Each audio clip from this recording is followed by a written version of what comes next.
ထွက်နေပြီကျွန်တော်ပြောတာမရတော့ဘူးဘလို့မှမရတော့ကျွန်တော်လူမဟုတ်မှကျွန်တော်သိသွားပြီလေကျွန်တော်လူစကားပြောလို့မရတော့ဆိုတော့ကျွန်တော်ကြိုက်တယ်လို့ထင်တလိษံစကားပြောတယ်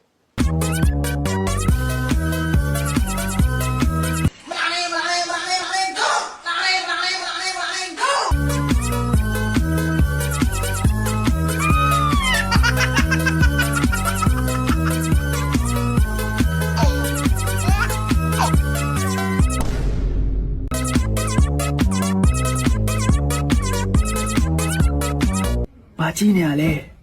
အဲ့တော့ तू အလုံးရှောင်းနေတယ်မင်းမဟုတ်တဲ့